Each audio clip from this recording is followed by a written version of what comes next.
The equivalent inductance of the two inductances is 2.4 Henry when connected in parallel and 10 Henry when connected in series. The difference between the two inductances is, दो inductors हैं जब parallel में जुड़े हुए तो क्या आएगा effective बताइए 2.4, तो L1 L2 divide by L1 plus L2 की वैल्यू कितनी हो जाएगी यहाँ पे 2.4 और L1 प्लस L2 की वैल्यू कितनी यहाँ पे 10 है। इसी को सोल्व करना आपका आंसर आ जाएगा।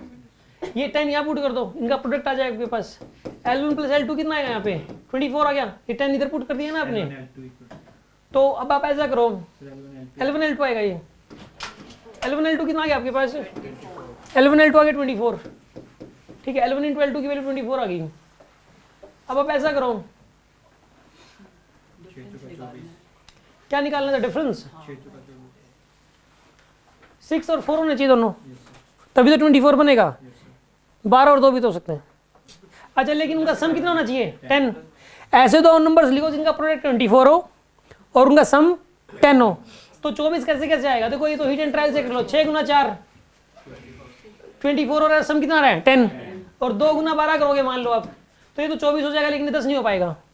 समझ आ रही बात आपको। 6 और 4 ही फिक्स है, तो 6 और 4 इनका डिफरेंस कितना आ जाएगा फिर 2 आएगा। ये ऑप्शन करेक्ट है इसमें, ठीक है ना। ये चीज तो फिर टाइम लगा के एक्सपीरियंस के साथ ही आएंगी चीजें। तो ऑप्शन ट्राई करने से जल्दी हो रहा है नहीं, 6 और 4 तो सोचना पड़ेगा ना, 6 और 4 कैसे पता लग रहा है ऑप्शन से। अगर 2 हेनरी का डिफरेंस है तो 6 और 4 ही हो सकता है अगर 10 को करना है। अगर 3 आ रहा है तो ऐसे 3 तो आ ही नहीं सकता अगर 10 जोड़ना है। सही बात कर रहे हो।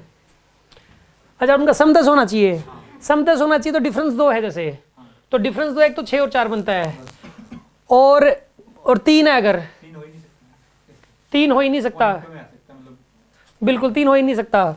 4 की बात करें तो 7 और 3 नहीं, 7 और 3 का डिफरेंस 4 होता है, ठीक है। लेकिन 7 और 3 का जो सम है बिल्कुल सीरीज में तो 10 ही हो जाएगा, लेकिन प्रोडक्ट कितना आएगा इनका फिर 21 आएगा प्रोडक्ट। इस तरीके से करके ट्राई कर सकते हो आप। अब मान लो कि पेपर में अगर ये वाला क्वेश्चन आ जाता है या इससे सिमिलर क्वेश्चन आ जाता है और उस पर आप ये करने के बाद भी अगर 15 सेकंड से ज़्यादा लगाते हो तो फिर वो बहुत बड़ी नाकामयाबी है।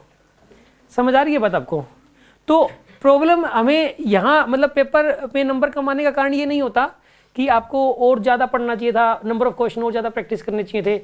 इसी क्वेश्चन को अच्छे करने की जरूरत है, अच्छे से करने की जरूरत है, इसी को टाइम देने की जरूरत है आपको, ठीक है।